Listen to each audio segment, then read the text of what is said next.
오늘 역사 이야기 조금 할까 하는데요. 우리나라 역사를 보면 신라, 백제, 고구려 삼국시대가 있었지요. 이 세 나라가 때로는 힘을 모으기도 하고 또 때로는 서로 싸우기도 하다가 신라가 고구려, 백제를 무너뜨리고 통일 신라 시대를 열게 됩니다. 신라가 통일을 이루긴 했지만 그 전에 고구려 땅에 살던 사람들은 신라를 아직 내 나라로 여기지 못했습니다. 또 백제 땅에 사는 사람들도 마찬가지였고, 그래서 고구려 땅에 살던 사람들이 후고구려라는 나라를 세우고 백제 땅에 살던 사람들은 이제 후백제라 그래서 나라를 세웁니다. 이 후고구려를 세운 사람은 이제 궁예라는 사람인데 들어보셨죠? 궁예.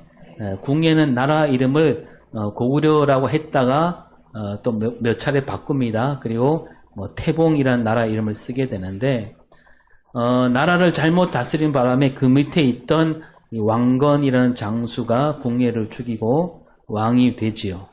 그게 이제 918년에 일어난 일입니다.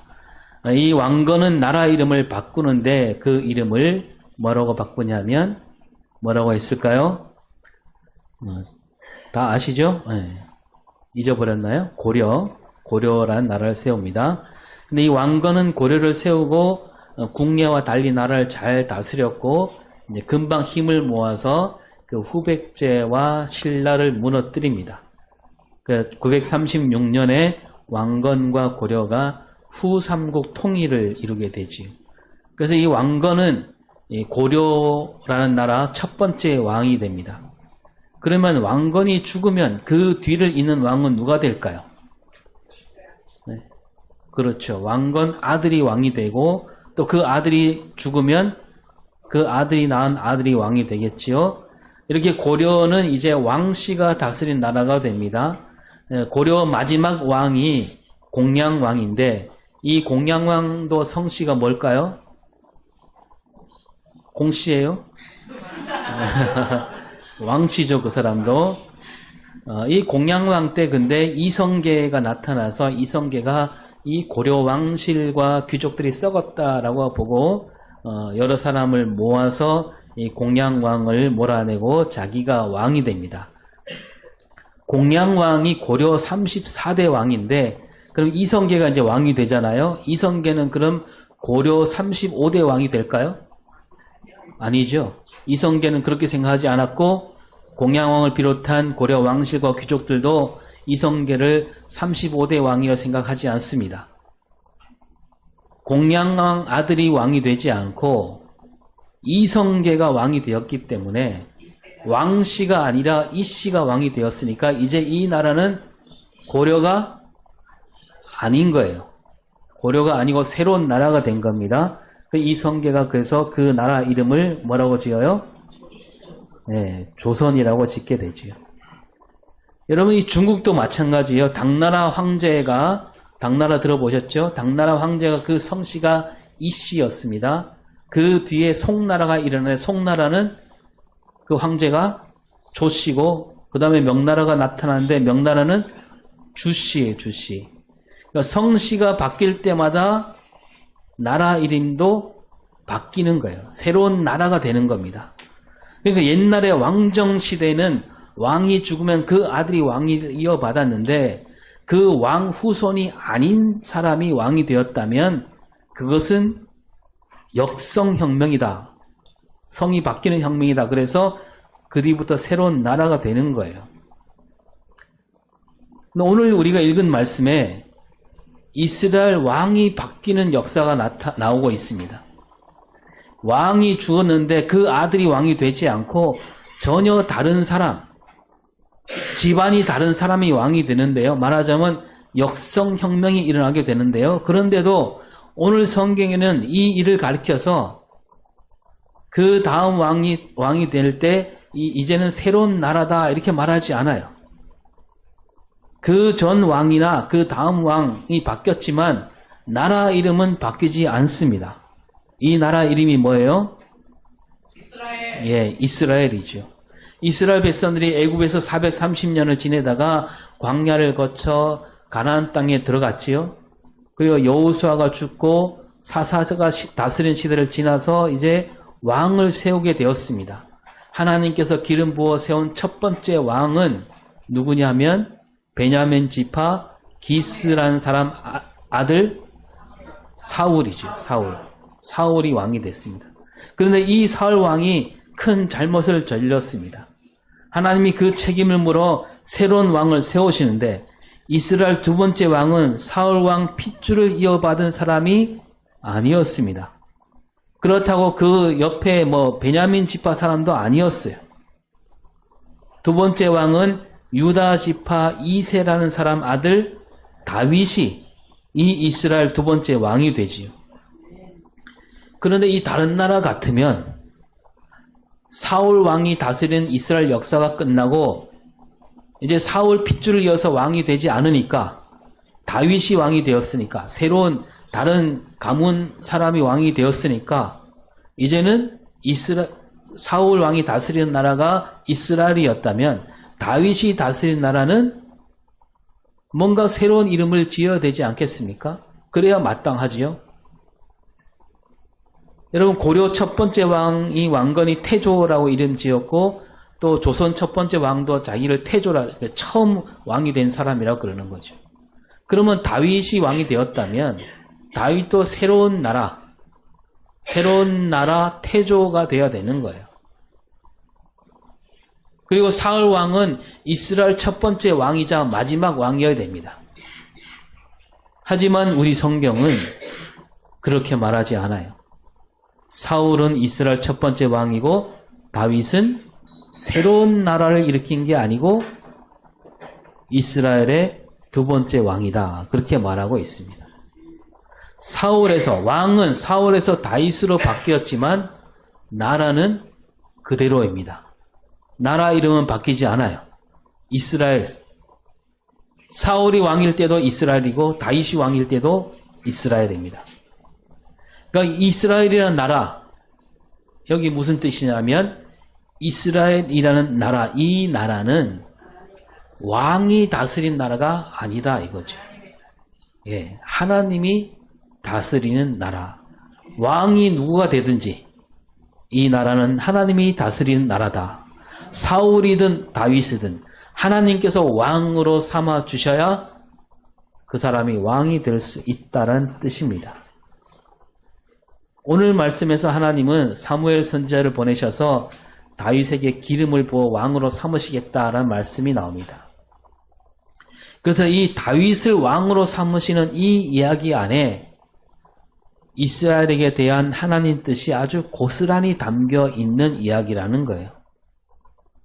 하나님은 다윗을 이스라엘 두 번째 왕으로 세우시면서 하나님께서 이 이스라엘이라는 나라를 세우신 뜻, 그리고 사울 왕은 왜 버림받아야 하는가? 이스라엘의 왕은 어떤 마음가짐으로 왕 자리에 있어야 되는가? 이걸 보여주는 그 이야기가 들어있다는 거죠. 한마디로 하면 앞에 말씀드렸지만 이 이스라엘은 하나님이 다스리는 나라여야 한다라는 것을 오늘 말씀에서 똑똑히 보여주고 있습니다. 그래서 우리가 사울을 버리시면서 하나님은 왜 다윗을 고르셨을까? 이 물음은 왜 하나님은 이스라엘이라는 나라를 하나님 백성으로 삼으셨는가? 그 물음과 같은 물음이 되는 거예요. 자, 하나님께서는 사무엘을 이새라는 사람 집에 보내시죠. 그래서 이새라는 사람 아들들 가운데 내가 한 사람을 찍어 놓았다. 그렇게 말씀하십니다. 사무엘은 하나님 말씀대로 이제 이새가 사는 동네로 가지요. 베들레헴. 그 아들들을 보러 갔습니다. 먼저 본 아들은 맏아들 엘리압이었습니다. 엘리압은 키도 크고 잘생겼다 그럽니다. 그래서 사무엘은 엘리압을 보자마자 마음속으로 얘가 드디어 두 번째 왕이 될 감이구나 여겼습니다. 엘리압은 저 사울 왕처럼 뛰어난 몸을 갖고 있었고 그래서 사무엘은 엘리압이 첫눈에 마음에 들어온 겁니다. 하지만 하나님은 그런 사무엘에게 말씀하십니다. 오늘 7절을 읽어보겠습니다. 내 용모와 키를 보지 말라. 내가 이미 그를 버렸노라. 내가 보는 것은 사람과 같지 아니하니 사람은 외모를 보거니와 나 여호와는 중심을 보느니라. 예. 하나님이 말씀하시기를 용모와 키를 보지 말라. 키를 보지 말라. 정말 은혜로운 말씀 아닙니까? 하나님은 엘리압을 버렸다. 이 말씀은 엘리압만 버렸다는 뜻이 아니에요.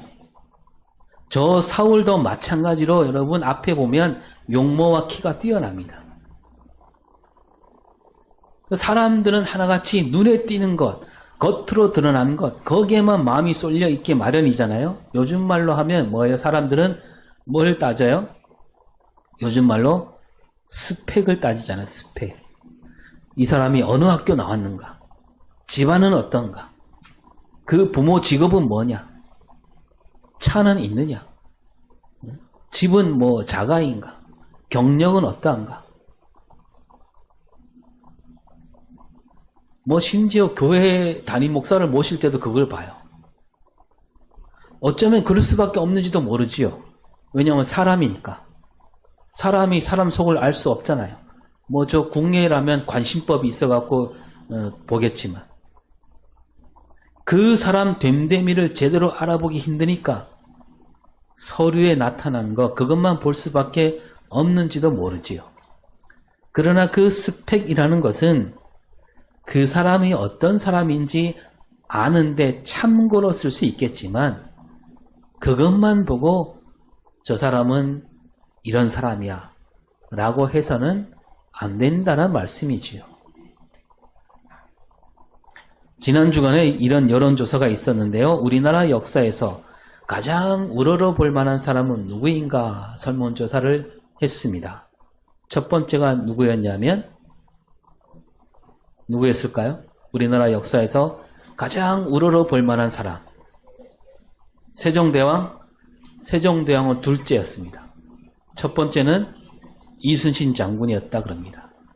그리고 또 그 다음 질문이 현대로 넘어와서 우리나라 대통령 가운데 누구를 가장 좋아하느냐라고 물었더니 누구였을까요? 예, 제16대 노무현 대통령이라고 사람들이 대답했습니다. 그런데 여러분, 이 노무현 대통령이 대통령 자리에 있을 때 그때는 어땠을까요? 이분을 싫어하는 사람이 그렇게 많았어요. 아니, 싫어한다기보다 업신여기는 사람들이 많았습니다. 뭐 야당을 비롯해서 언론사도 모든 언론사가 다 업신여겼습니다. 지식인들도 함부로 말하고 그랬는데요. 왜 그럴까? 어떤 평론가가 왜 그런지 가만히 보니까 왜 사람들이 이 대통령을 그렇게 함부로 여기고 있는가 가만히 따져보았더니 그거였다는 거예요. 아니, 대통령이 대학도 나오지 못했는데 어떻게 대통령이 될 수 있는가? 그런 생각이 사람들 안에 자리 잡고 있었다는 거죠. 그래서 심지어 어떤 그 아주 얄밉게 생긴 여자 국회의원이 이렇게 말했습니다. 앞으로 다시는 우리나라에 고졸 대통령이 나오지 않도록 장치를 마련해야 된다. 그런 말을 대놓고 했다 그럽니다. 그리고 여러분 또 잘 알겠지만 그 노무현 대통령이 평검사들과 이제 모아놓고 터놓고 이야기하는 자리를 마련했는데요. 한 검사가 일어나더니 딴 얘기는 안 하고 갑자기 이렇게 물어봅니다. 제가 그때 그 말을 텔레비전 중계를 똑똑히 들었는데 대통령님은 학번이 어떻게 되지요? 여기 학번이란 말은 대학 학번을 가리키는 거예요. 대학을 몇 년도에 들어갔느냐 따라서 뭐 거기에 따라 나는 70학번이다 74학번이다 그러잖아요. 그러니까 그 검사 의도는 뭐예요?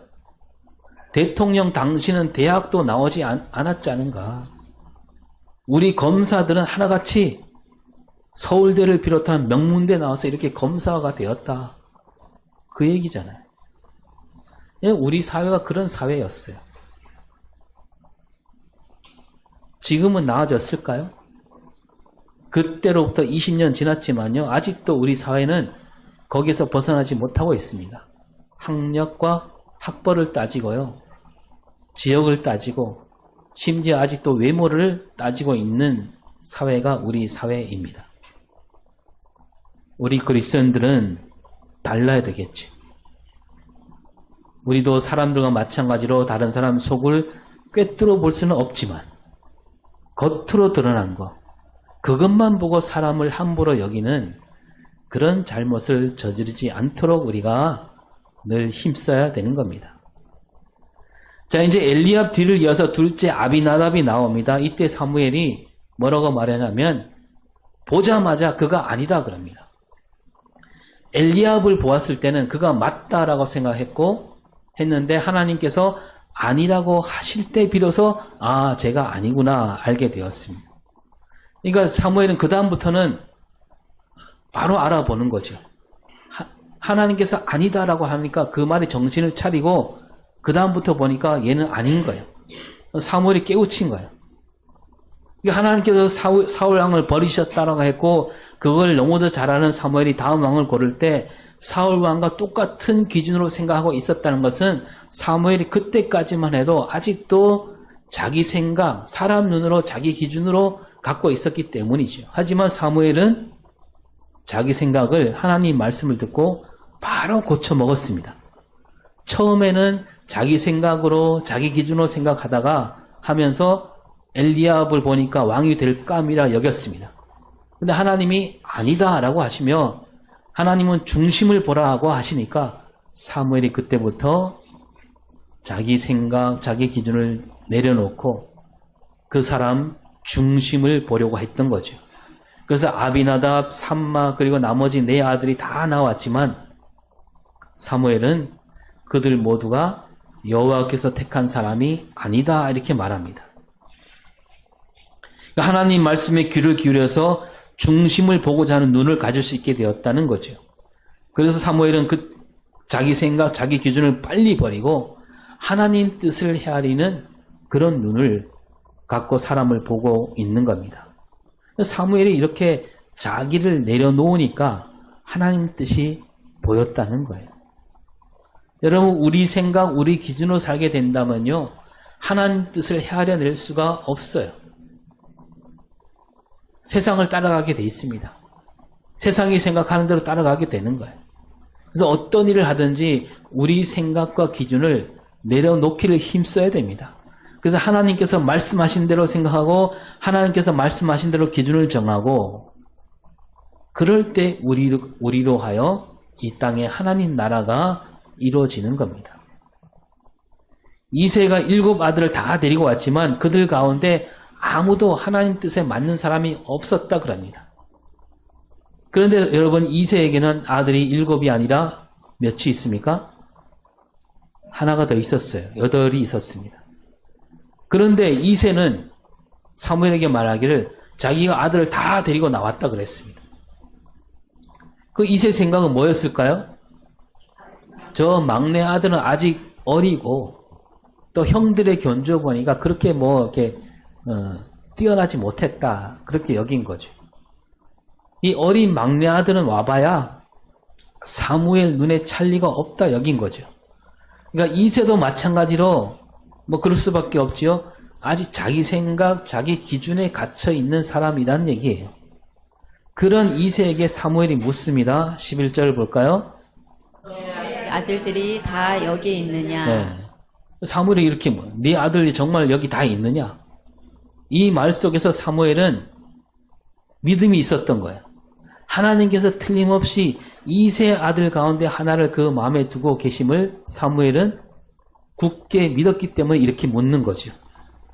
이새가 아들을 다 데리고 왔다라고 했고 그들 가운데 하나님 마음에 맞는 사람이 없었어요. 그렇다면 고개를 갸웃거리고 그 7 아들들을 다시 살피거나 하나님께 가서 다시 여쭈어야 되겠지요. 하나님, 이새가 맞습니까? 내가 잘못 봤는가? 아니면 내가 하나님 말씀을 잘못 들었을까? 이렇게 생각할 수도 있는데 하지만 사무엘은 곧바로 대뜸 말하기를 여기 있는 아들들 말고 더 없느냐? 이렇게 묻고 있습니다. 지금 당장은 하나님 뜻에 맞는 사람이 보이지 않았지만 사무엘은 하나님 뜻이 반드시 여기에 있음을 반드시 있다는 것을 잊지 않았던 거예요. 눈에 보이지 않는다고 해서 하나님 뜻이 이루어지지 않는 것이 아니다. 이것을 잘 알고 있었고 믿고 있었기에 그래서 사무엘이 묻고 있는 거죠. 이새가 아들을 다 데리고 왔다 그랬고 아들들 가운데 하나님 마음에 맞는 사람이 없다 그렇다면 아직 남은 아들이 있을 것이다 이렇게 생각한 겁니다. 사무엘이 이새의 마음을 꿰뚫어 보고 있는 거죠. 그러니까 사무엘이 조금 앞에서 자기도 그랬던 것처럼 이 이새라는 사람도 자기 생각, 자기 기준으로 아들을 데리고 왔었구나. 누군가를 빼놓았구나. 그래서 다른 아들은 없느냐. 그렇게 묻고 있는 거죠. 여러분 오늘 우리도 그렇잖아요. 지금 우리 앞에 하나님 뜻이 이루어지지 않는다고 해서 하나님 뜻이 잘못된 것이 아니라는 것을 우리가 알아야 됩니다. 눈앞에 보이지 않더라도 하나님 뜻은 반드시 이루어진다는 것을 우리가 굳게 믿어야 되는 겁니다. 그래서 끝까지 하나님 뜻을 찾아내는 그런 우리 삶이 될 수 있어야 된다는 거죠. 이 사무엘이 다른 아들은 없느냐 물을 때 이새는 깜짝 놀랐을 겁니다. 사무엘이 어떻게 알고 있을까 생각하면서 이새가 이렇게 말하죠. 11절에 아직 막내가 남았는데 그는 양을 지키나이다. 아직 막내가 있긴 한데 그는 볼 필요가 없습니다. 그거 아니에요. 또 양을 지키고 있는데 지금 언제 가서 데리고 오겠습니까? 그 이새는 자기 생각을 버리지 못하고 있는 거죠. 자기 기준을 내려놓지 않아요. 근데 사무엘은 그런 이새를 잘 알고 있기 때문에 더 세게 말합니다. 다시 봅니다. 11절에 사람을 보내어 그를 데려오라. 그가 여기 오기까지는 우리가 식사 자리에 앉지 아니하겠노라. 네. 얼마든지 기다리겠다. 그리고 막내를 데려오지 않으면 밥을 먹지 않겠다. 그 이새로서는 귀한 손님이 오셨는데 자기 집에서 밥을 먹지 않고 그냥 간다면 그야말로 부끄러운 일 아니겠습니까? 그래서 이새는 이제 사람을 보내서 막내 아들을 데리고 옵니다. 12절을 봅니다. 이에 사람을 보내어 그를 데려오매 그의 빛이 붉고 눈이 빼어나고 얼굴이 아름답더라. 여호와께서 이르시되 이가 크니 일어나 기름을 부으라 하시는지라. 예. 자, 이새가 막내 아들을 데리고 왔습니다. 오자마자 뭐라고 합니까? 그의 빛이 붉고 눈이 빼어나고 얼굴이 아름답다. 이 말도 뭡니까? 한마디로 정말 잘생겼다는 얘기죠. 근데 이 말은 뭐냐면 사무엘이 보기에 그렇다는 얘기예요. 여러분 아직 이 막내 다윗은 아직 어리지요. 빛이 붉고 눈이 빼어나고 얼굴이 아름답다. 이거 어린 사람에게 할 말은 어울리지 않아요. 그냥 뭐 귀엽게 생겼게 하겠지요. 근데 이 사무엘이 보기에 그 생김새가 남다르다라는 얘기인데 근데 하나님 앞에서 말씀하시기를 중심을 보라고 하셨습니다. 그러니까 여러분 여기서 말하는 빛이 붉고 눈이 빼어나고 얼굴이 아름답다 이 말은 생김새를 가리킨 말이 아니라는 거죠. 하나님 말씀을 듣고 하나님께서 깨우침을 주시니까 사무엘이 보는 눈이 달라진 거예요. 겉으로 드러난 것보다는 그에게서 느껴지는 풍기는 인상을 말하고 있다는 겁니다. 그래서 우리가 여기서 다시 하나님께서 사무엘에게 하신 말씀을 한 번 더 되새겨 봐야 되는데요. 7절을 다시 봅니다. 내가 보는 것은 사람과 같지 아니하니 사람은 외모를 보거니와 나 여호와는 중심을 보느니라. 자, 사람들은 외모를 본다. 아까도 말씀드렸는데 외모를 보되 용모와 키를 본다 그랬습니다. 그 외모가 얼마나 그럴듯한가, 얼마나 괜찮은가, 얼마나 잘났는가 사람들은 이걸 본다는데 하나님은 그렇지 않다. 하나님은 어디를 본다고요? 중심을 보신다. 그러면 여러분 여기서 하나님께서 중심을 보는데 그 중심이 얼마나 바르게 서 있는가 그 사람 중심이 얼마나 하나님만을 바라보는 사람인가 그렇게 말씀하지 않아요. 외모를 본다라고 하실 때는 그 사람들이 외모를 볼 때는 그 외모에서 용모와 뭐 키를 본다 이렇게 딱 말씀하고 있지만 중심을 본다라고 해놓고는 그럼 그 중심을 본데 뭐 어떻게 보느냐 그런 말씀은 없어요. 그저 중심을 보신다 그럽니다. 여러분 이 대목을 볼 때 사람 어떤 분들은 이렇게 말합니다. 다윗은 벌써 사람 됨됨이가 달랐다. 그 7 형들은 다들 집에 와 있지만 다윗은 아버지 일을 도와서 들에서 양을 지키고 있었다. 그거 봐라. 다윗은 그때부터 떡잎부터 달랐다. 그래서 하나님이 다윗을 고르지 않았느냐. 그렇게 볼 수도 있겠지요. 근데 정말 그럴까요? 여러분 형들은 아버지 일을 돕지 않고 자기 할 일을 하느라고 집에 있었을까요? 아닙니다. 사무엘이 말했잖아요. 아들 데리고 와서 같이 제사하자고. 그러니까 이 이새는 그 아들들을 일부러 불러온 겁니다. 다윗을 빼놓고. 그 아들을 성결하게 해서 제사에 함께 하자 그랬습니다. 그러니까 이새 7 아들은 아버지 일을 돕지 않는 사람이다 이런 게 아니고 아버지가 불렀으니까 온 거예요. 8 아들이 다 양을 치고 있었다라고 할 수 있겠죠. 그러니까 막내 다윗만 아버지를 끝까지 돕고 있었다 이렇게 생각하는 것은 너무 섣부른 생각이 되는 거죠. 또 여러분 다윗이 골리앗을 물리칠 때 보니까 오직 하나님만을 섬기면서 저 하나님 이름을 함부로 여기는 그 골리앗을 향해서 막 뚜벅뚜벅 나아갔다.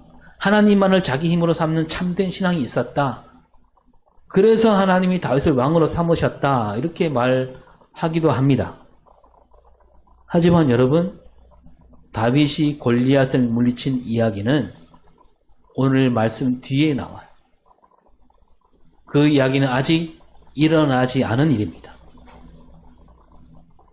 그러면 이렇게 얘기할 수도 있겠지요. 하나님께서 다윗을 미리 꿰뚫어 보시고 다윗이 어떤 신앙으로 사는 사람인지 살아가게 될지 아시고 다윗을 고르셨다. 이렇게 볼 수도 있겠지요. 그런데요. 그렇게 생각한다면 이런 물음이 생겨나죠. 그러면 하나님은 사울을 고르실 때 사울 왕이 앞으로 어떻게 될지 모르시고 고르셨는가? 사울이 어떤 잘못을 저지를 사람인지 아시면서도 왜 사울은 왕으로 삼으셨는가?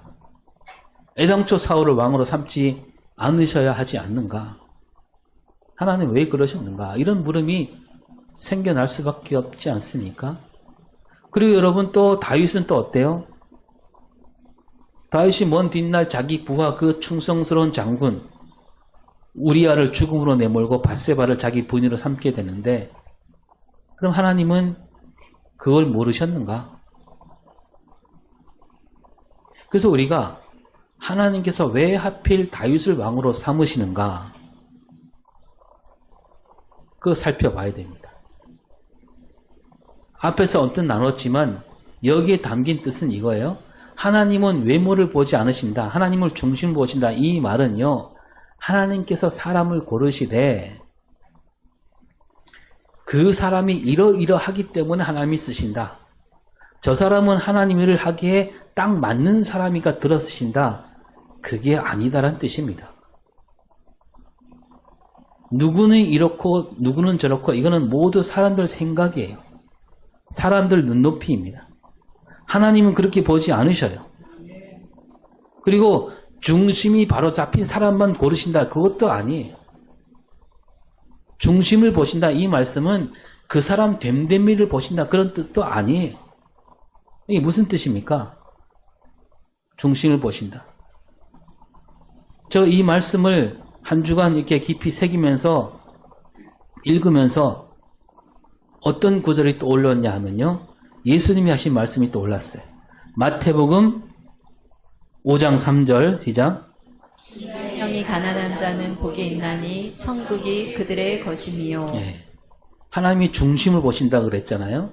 심령을 보시는데 심령이 가난한 자는 복이 있다. 이 말씀에서 심령이 가난하다. 이 말은요. 어떤 자격을 가리키는 말이 아니에요. 와, 저 사람은 심령이 가난하구나. 이게 칭찬 아니잖아요. 뭐냐면 그 마음에 아직 채워지지 않은 빈자리가 있는 사람이란 얘기예요. 아직 자기 고집, 자기 생각이 여물지 않은 사람이다. 이런 뜻도 있는 겁니다. 그렇게 보면 여러분 다윗이 막내 아들이잖아요. 아직 어립니다. 다 자라지 않았어요. 약해요. 채워가야 할 빈자리가 많은 사람이에요. 다윗은 아직도 어떤 자격도 갖추지 않았습니다. 뭐 하나 해낸 게 없어요. 사람들에게 내세울 만한 그런 것도 없습니다. 그러니까 하나님이 중심을 보신다 이 말은요. 하나님이 그런 사람을 들어서 쓰신다는 얘기예요. 하나님이 그 사람을 들어서 하나님이 그 사람을 훈련시켜서 그 사람을 하나님 뜻에 쓸 수 있도록 하나님이 기르신다는 얘기예요. 여러분 사울 왕도 여러분 가만히 보면 마찬가지예요. 사울 왕이 처음부터 용모가 뛰어나고 키도 크고 그랬지만 사울 왕도 가만히 따져보면 내세울 게 없는 사람이었습니다. 사울은 어느 지파라 그랬습니까? 베냐민 지파예요. 베냐민 지파는 어떤 지파입니까? 베냐민 지파는 12지파 가운데 가장 막내고 약한 지파예요. 베냐민 막내잖아요. 지금 다윗도 막내고. 여러분 어머니 라헬이 베냐민을 낳다가 목숨을 잃잖아요. 그죠? 그러니까 낳자마자 베냐민은 어릴 때부터 아기 때부터 어머니 없이 자랐어요. 그런 베냐민이 바로 베냐민 지파 조상이에요. 그리고 또 세월이 흘러서 베냐민 지파가 사사시대에 큰 일을 겪게 돼요. 뭐 그 일을 지금 다 얘기할 수는 없고요. 큰 일을 겪게 돼서 많이 죽습니다. 엄청나게 많이 죽어요. 그러니까 그 베냐민 지파가 수가 확 줄어들었습니다. 그런 가운데 지금 이스라엘 백성들이 우리에게도 왕이 있어야 한다 막 쫄랐고 하나님께서 왕을 세우시겠다고 했을 때 이스라엘 백성은 어떤 생각을 하고 있을까요? 와, 우리 가운데 누가 첫 번째 왕이 될까? 눈을 크게 뜨고 귀를 쫑긋 세웠겠지요? 어느 지파에서 왕이 나올까? 아마 지파마다 기대했을 겁니다. 그런데 그들이 생각하기를 적어도 저 베냐민 지파에서는 왕이 나오지 않겠지 이런 생각이었다는 거예요. 그런데 하나님은 그들 생각과 달리 베냐민 지파에서 왕을 세우셨습니다. 가장 힘없고 가장 약하고 가장 수가 적은 베냐민 지파에서 고르셨어요. 사울이 왕으로 선택받았을 때 사울도 그런 생각이었습니다. 사무엘상 9장 21절을 볼까요? 나는 이스라엘 지파의 가장 작은 지파 베냐민 사람이 아니니까. 예. 그 뒤도 볼까요? 또 나의 가족은 베냐민 지파 모든 가족 중에 가장 미약하지 아니하나이까. 당신이 어찌하여 내게 이같이 말씀하시나이까. 하나님은 가장 적은 지파, 가장 미약한 집안 사람, 그 사람을 이스라엘 첫 번째 왕으로 삼으신 거예요. 자격이 있어서, 뭔가 뛰어나서, 그래서 왕으로 세우지 않았다는 얘기예요. 그러니까 그 마음에 빈자리가 있는 사람을 들어서 쓰신 거예요. 그러니까 하나님은 처음부터 중심을 보신 거예요. 이 말은 뭐냐면 하나님은 왕을 세우실 때 누구를 쓰시든 간에 그 사람을 세울 때 은혜로 세우신다는 얘기예요. 자격을 갖춘 사람을 들어 쓰시는 게 아니에요. 여러분 하나님께서 이스라엘 백성들을 하나님 백성으로 삼으신 뜻도 그렇습니다. 이스라엘이라는 나라가 그 동네에서 다른 모든 민족보다 더 뛰어난 민족이기 때문에 하나님이 그들을 하나님 백성으로 삼으셨습니까? 그렇게 말씀하지 않아요. 오히려 이스라엘을 보면요. 살아갈 자리도 잡지 못한 채 떠돌아다니던 백성들이었어요. 하나님이 그들을 품으셨어요. 종살이에 괴로워하는 백성들을 하나님 백성으로 내가 너의 하나님이 되겠다고 말씀하셨습니다. 그러니까 하나님이 이스라엘을 그 백성으로 삼으신 뜻도 뭐냐면 은혜로 베푸신 거예요. 은혜로. 그들은 은혜로 하나님 나라 백성이 된 거예요. 오늘 우리에게도 마찬가지 아닙니까? 우리가 구원을 얻게 된 거, 여러분 구원 받을 만한 자격이 있어서 여기 온 사람이 있습니까? 하나님 보시기에 쟤는 내가 꼭 구원해야 되겠다. 그래서 누군가를 붙여갖고 예수 믿게 했습니까? 그렇게 생각한다면 크게 잘못 생각하는 거예요. 우리가 구원을 얻게 된 것도 다 뭐예요? 은혜였어요. 은혜. 바울이 이렇게 한 말 잘 알잖아요. 에베소서 2장 8절. 너희는 그 은혜에 의하여 믿음으로 말미암아 구원을 받았으니 이것은 너희에게서 난 것이 아니요 하나님의 선물이라. 그게 무슨 말이에요? 잘나서 구원받은 사람은 아무도 없다는 얘기예요. 구원받을 만한 자격이 있어서 구원받은 사람이 아무도 없다는 얘기예요. 오직 은혜로 구원받은 사람만 있을 뿐이다. 그 얘기를 하고 있는 거죠. 그게 지금 하나님이 다윗을 고르실 때 우리에게 주시는 하나님 뜻이라는 겁니다.